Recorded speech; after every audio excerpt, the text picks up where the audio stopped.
All right, let's get down to the nitty-gritty and finish this thing off. Capabilities. Let me talk about the capabilities of this knife, and I'll start with sort of its intended use. The intended use of this knife is really for a survival blade, a lighter duty survival blade, and I think it can perform those functions very, very well, and I'll go into why. One, you got a good steel, it's going to hold a sharp edge, and it's going to be very, very corrosion resistant,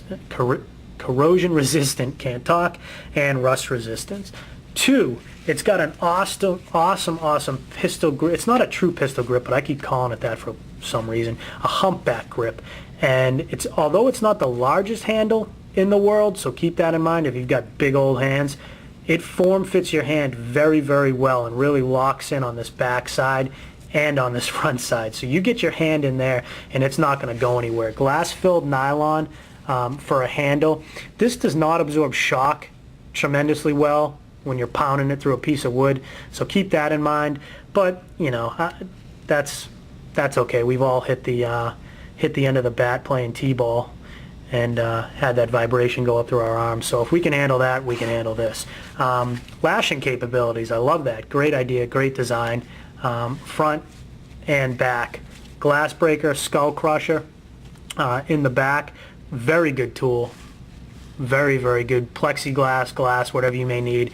And completely full tang all the way around the edge. Now, why do I like that? I like that a lot because, one, if you're in a saltwater environment or if this thing gets soaked and wet, you can go ahead and take these off with those hex screws, and they come off, I don't want to say easily, but you know, fairly easily, and you can go ahead and treat the inside of this blade, clean it out, make sure there's no foreign objects in there, wipe it down, dry it out, and put this back on. Awesome job. I like that a lot. And I really like the design of this knife. You've got the scales on there, and I've tested this when it was wet, both in hand and with leather gloves on that I purposely soaked just to see how this holds up. And anybody, if you've got wet leather gloves on, they just suck for working with.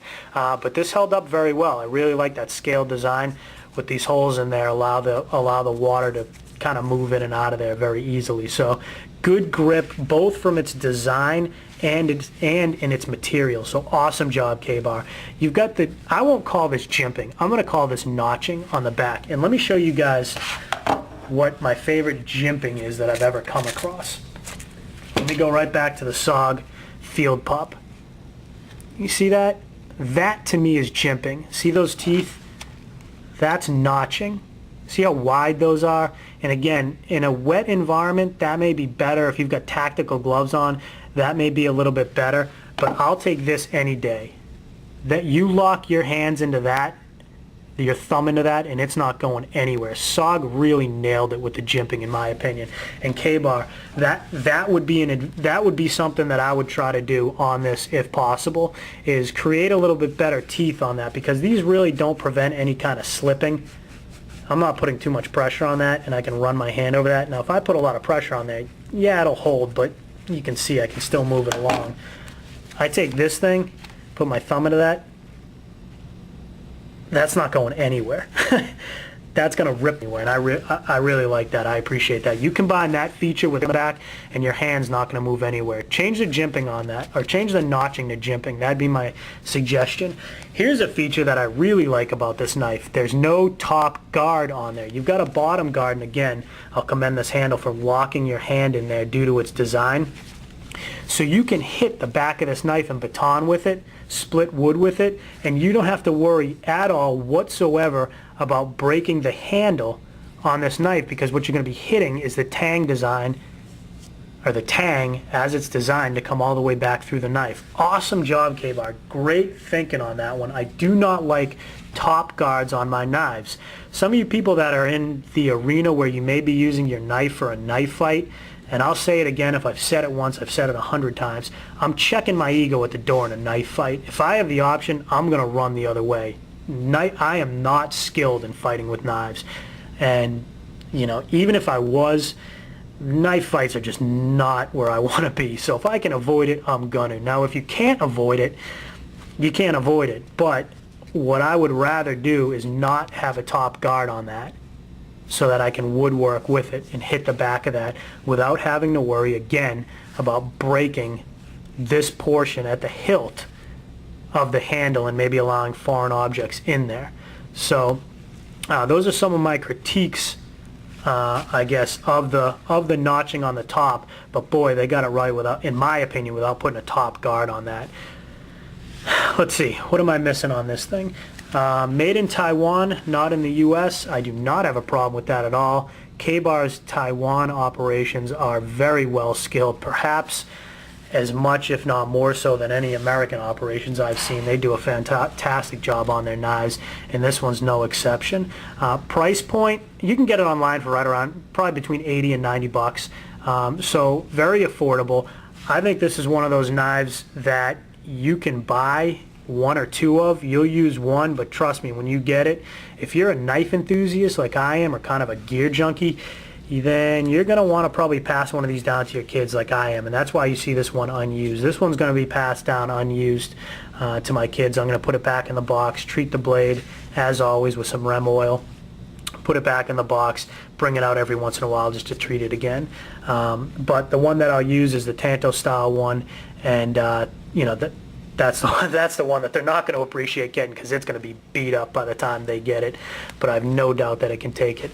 Another great offering from Ka-Bar. I really like the knife. Couple simple modifications that I think can be made to the design of the notching up on top, as well as to the sheath options with the Velcro and the quick attach. But other than that, I think what you've got here is a fantastic knife in the Ka-Bar thin fixed blade.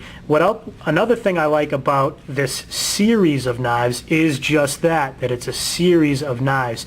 You can get this in Tanto style, you can get this in the drop edge, you can get it in the Tanto style with serrations, you can get it in the drop edge with serrations.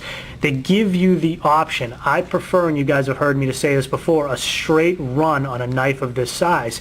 If you go up to a knife that's maybe 7.5, 7 inches, yeah, if you want to do a little bit of serrations there, I'm okay with that, because you have 5 inches probably after that, if not more, of a full run of plain edge.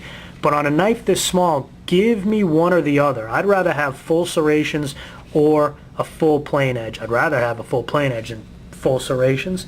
But on a knife that this size, if you do serrations on this, you're just left with such a small portion of that run, and a lot of your cutting and slicing happens right at the hilt. Think of it, if you're cutting wood, if you're whittling something or woodworking, it all happens right in there. And I don't know, serrations just aggravate me when I do that, because they tend to grab a lot of the times instead of slice, which is what I'm looking for. So awesome job with this. I hope I covered everything you guys were looking for. I'm trying to just pull the knife in different directions so you guys can get a good look at it. But awesome knife. I have no trouble whatsoever with the D2 steel. It's performed a few different applications and tasks for me and succeeded in all of them. Awesome job, Ka-Bar. I've just got a couple suggestions and modifications as how you may be able to make this knife a little bit better.